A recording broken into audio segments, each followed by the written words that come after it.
and action. In the midst of this elaborate set and multi-million-dollar production, director Peter Jackson is not getting exactly what he wants. This is take number 10 on this. What are you going after for here? Well, it's just a really subtle kind of feeling that I want to try to convey. They fear that Frodo is no closer to Mordor, that he may not even be alive, and that the ring, with all of its evil power, will be unleashed. Rolling. Every day, Frodo moves closer to Mordor. Cut. Each character fears doom, but tries to keep the other from losing hope. It's like you're trying to give him a bit of parental comfort, really. You're trying to reassure him. I mean, his confidence is wavering. Every day, Frodo moves closer to Mordor. Every day, Frodo moves closer to Mordor. How do we know that? What does your heart tell you? Very close. And cut. We'll just try one more. He's almost there. I think probably one more take will get. What does your heart tell you? That Frodo lives. Finally, after they played the scene at least 28 times, they get it right. Okay, cut. Okay, I think we got that. That's good. Well, this is where we started this morning, wasn't it? Right outside. Still, as hard as the actors work on this movie, director Peter Jackson's got them all beat. Up since before dawn, he'll now be editing deep into the night. Oh, look at the moon. Yeah, you get some big moons down here. Never above you, never below you. Always with you. Cheers, guys. As you look back over, what is this, 4 years of filming? Yeah, it'll be 4 years. Brightest moments for you. Happiest moments as a group. For me, being surrounded by beautiful women and sleeping on a huge pile of cash. I've seen you. Ah, you can take the Hobbit out of the Shire. Finally out of costume, that's Elijah Wood, Frodo to the world. You've left out one of the chief characters. Sean Astin, Sam. Potatoes, boil them, mash them, stick them in a stew. Dominic Monaghan and Billy Boyd. Mary and Pippin. Mushrooms! Plus, Andy Serkis is here too, minus his computerized alter ego Gollum, who he compares to a junkie.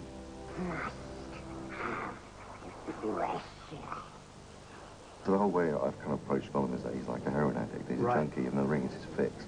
And he's so physically and mentally he's tortured in the same way that an addict would be. Sure. So that it's not kind of an abstract kind of concept. It's something that can really, you can play as an actor. Sean Astin, on the other hand, had a more weighty problem. His character, Samwise, had to be chubby. Lovely big golden chips with a nice piece of fried fish. Being so fat was hard. How much did you have to gain? Like 35, 40 pounds. I don't know if I had to gain that much, but I ultimately did gain.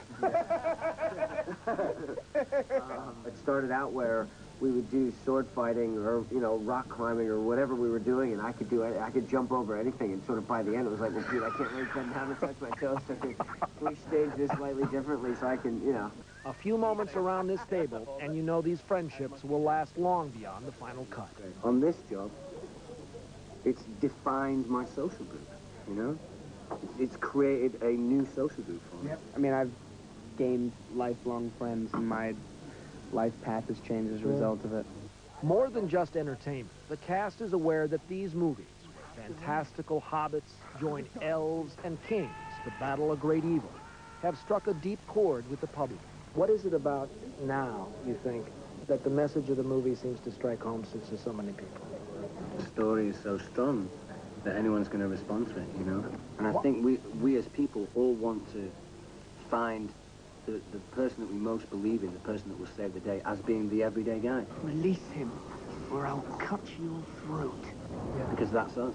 Right. You know, we feel like, well, maybe I could do that, and maybe I could be Frodo. It's the little people, it's the normal folk that you empathize with. Yeah. We all understand that the greatest heroes are not Hollywood heroes who you know are going to be the heroes because they look like the heroes. I mean, it's within all of us, that basic idea of good versus evil in the most simplest of ways and on the most grand of scales.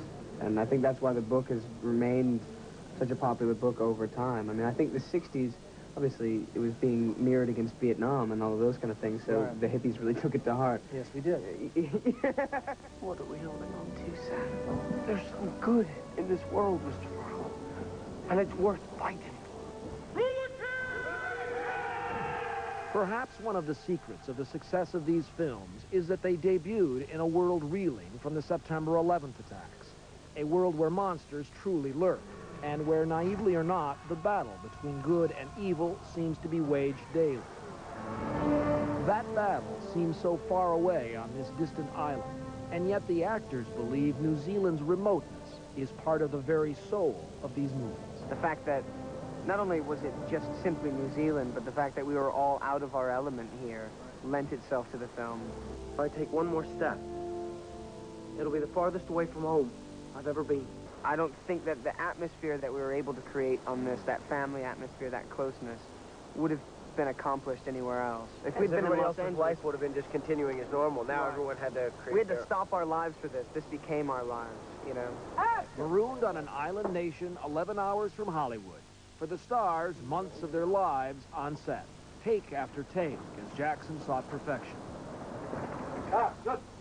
For some, the physical work of battle and rehearsal for battle. 2,350 shooting days in all. And then there's the promotion, the interviews. These people have lived in Middle-earth so long that it's as real to them as your backyard is to you. You'd think after all of this, they'd want to leave Middle-earth behind. Not so. I'm in Frodo's spare room in Baguette. That's right. Are you leaving, darling? But now they're leaving New Zealand, and it's over.